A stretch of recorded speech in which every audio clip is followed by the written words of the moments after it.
These are my personal opinions. Great, now that's out of the way, I can at least reply to commenters defending Legends of Runeterra as if their lives depended on it, with a timestamp of the first few seconds of this video. There are 4 key reasons why I think Legends of Runeterra Saltwater Scourge is a poor excuse for a deck building PvE game. I won't hold anything back from you today. I'm going to start with my largest issue with the game. The biggest problem with Saltwater Scourge, especially in comparison to its competition as a PvE deck builder, or a deck builder in general. You start with a fully fleshed out deck. The most fun part of any deck builder is putting together your epic sandcastle, building the synergies you want to play around, perhaps trying to push a weird and unique build for the hell of it. But all of that is completely impossible in Saltwater Scourge. You jump into the game faced with a map, and load into your first battle before having a chance to change really anything in your deck. So right off the bat, this deck builder has you playing a match with a pre-made deck, with literally 0 player agency over the cards chosen. Sure, we choose from one of 3 decks to play with, but that in itself is an entirely different problem that I'll get into later. So we play through a battle that is preordained, the enemy and player both using decks the designers gave us. I get it, okay, you want to give us a little training bout, that's fine. Slay the Spire does this too. Only the difference there is the decks are so plain and downright bad to let you understand the class's unique mechanic, rather than learning the intricate cards that it's already constructed for you. What's your excuse, Runeterra? Okay, so maybe after the first battle we can develop our decks, so the rest of the game can feel like our strategy beat it. But I just don't really get that feeling. Maybe I have been spoiled by Slay the Spire, but you really cannot play Saltwater Scourge and not draw comparisons if you've played the other. I'm used to more encounters giving me cards specifically built for my class, not random cards that have absolutely no worth to my deck, which is another point I'll raise in a second. I'm used to a basic deck that has no agency of its own outside of play to do damage, so I can develop the central theme of the deck. I can choose how it should be played, rather than building off the core synergies you've already given me in the deck the designers made. And I'm used to having more than just 2 opportunities to thin out my deck of the cards you gave me that I don't want. And when I do choose to thin out my deck instead of heal, I only get 3 choices of cards to drop? Really? Is this a corner cut or a safety mechanism to stop me from dropping a card you think is core to the deck? Because maybe I want to play through my way. I didn't sign up for a simulator. If they absolutely want you to start with a fight, and start with a mostly constructed deck, they could at least alleviate it by letting us draft that initial deck. Present us with 3 options, or even just 2 options to pick from for each card in the deck. Hell, I'm sure you could write the drafting tool so that it pretty much guarantees you play with the deck that you wanted us to, by taking cards that we didn't choose earlier and making them appear more regularly in the later drafting stages. But that would at least give us a sense of deck agency, of our decisions over this deck, that it is our playthrough, not the designers. If I take a deep breath, I can understand that maybe this isn't the game I was hoping it would be. Maybe it doesn't see itself as a deck builder, but rather a pre-constructed PvE mode that has elements of deck building later on. Maybe it isn't supposed to feel so restrictive, because you came from playing the main game mode, where metas constrict you into playing a few certain decks.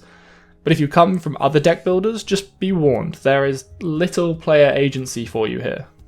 Speaking of a lack of agency, your route, if I can call it that, is also predefined. I was impressed at first seeing the map, lots of branching paths, awesome. But then I really looked at the connecting branches and realised that you must be able to go in any connecting node at any time, otherwise you could isolate yourself away from the end goal. And you can go anywhere you want at any time, which is fine. Again, this is just something I'm used to being done differently, and different is not always worse, trust me. Sometimes different is a really unique take on a game, and the innovation is welcomed. But for me, I felt like it was another decision I had over the game that had no impact, no agency.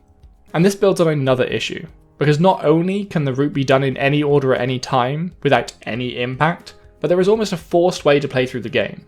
If you try to take on a level 3 encounter before you yourself are level 3, prepare for trouble. The hero powers are exceedingly vital in this game, that fighting someone with 1 when you have none, or fighting a level 5 or 6 encounter before you have 2 powers, is really difficult.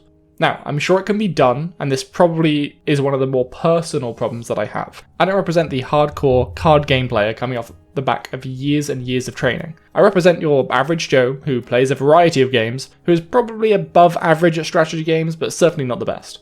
I don't know the League of Legends lore all that well to immediately notice and recognize cards, which is one of the reasons I quit Legends of Runeterra after a week or two of playing at launch.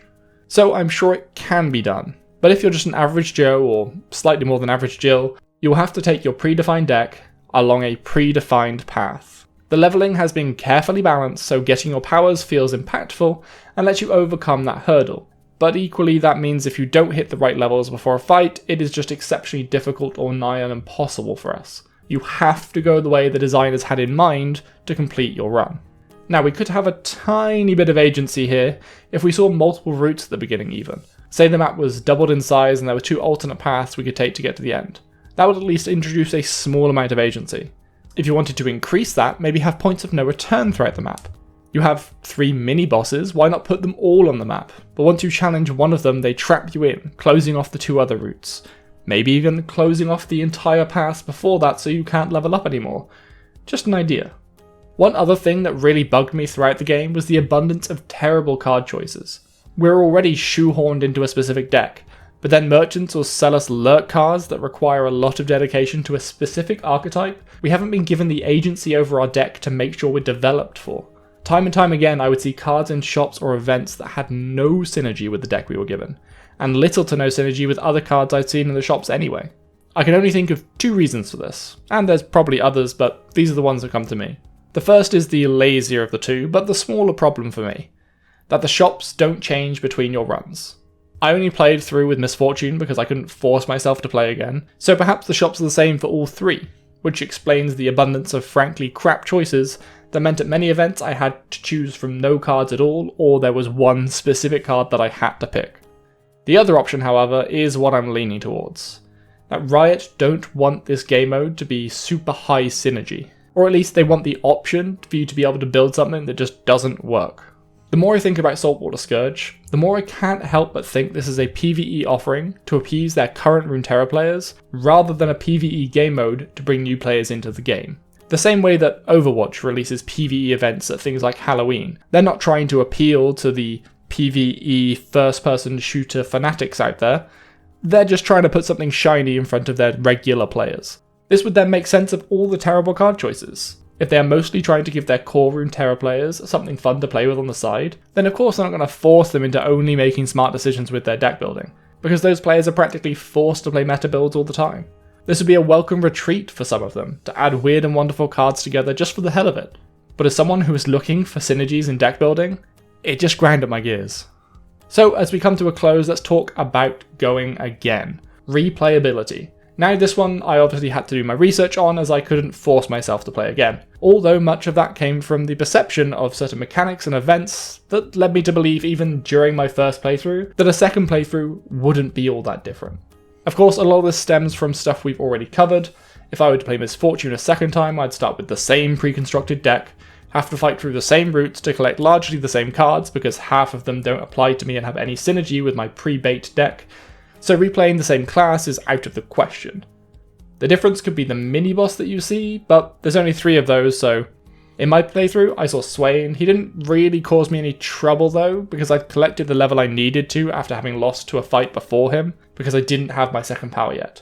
So yeah, I could play through again and see Azir or Karma, but unless the mini-bosses determine the theme of all the battles leading up to them, I doubt much is going to change other than that single fight, which was rather easy anyway. I could of course play through the other classes, Tahm Kench, sorry for the pronunciation, and Twisted Fate. Honestly, I'm a little tempted to try, just because of the deck builders right now, but after finishing those I would be done. Nothing more to play, and if that's Riot's intention then great. I guess players can look forward to new classes being added maybe, but it just doesn't have to be this way.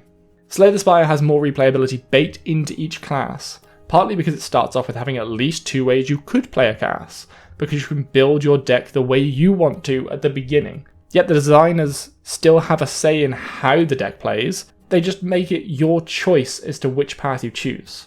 But then it goes even further, because you also continue to unlock new cards as you play, and potential new ways to play through the game. Hell, there are even some cards in Slay the Spire that create entire new ways to play just on their own. I went through a whole run using the event card Ritual Dagger as my main focus, which means I can still go back and play, I think it was the Ironclad's main options, and it'll feel like an entirely new run. At the end of the day, it is clear that Saltwater Scourge is not for me, and I would certainly never tell someone not to play something just because I didn't get along with it on a personal level. You should totally try the game out for yourself, but if, like me, you are a deck builder and strategist more than you are a card game player, then you may be disappointed at the lack of agency you're given over your run. Sorry for the slightly more somber video. I'm sure I'll be back with my happy chirpy self in the next upload, so don't forget to subscribe with notifications on for news of upcoming games with a current focus on deck builders. Also, if for some reason you enjoyed Somber Greg, drop the video a like and I'll be sure to tell you how I really feel about games more often. I've been Gamesplay Greg, and I'll catch you in the next video. Ciao. I'd rather be a dreamer, I'd rather be free, I'd rather be a leader, I'd rather be a queen, I'd rather be a singer in a trashy cover band. I'd rather be a closer, I'd rather be clean, I'd rather be a poser in a magazine, I'd rather be pretty much anything else than your machine.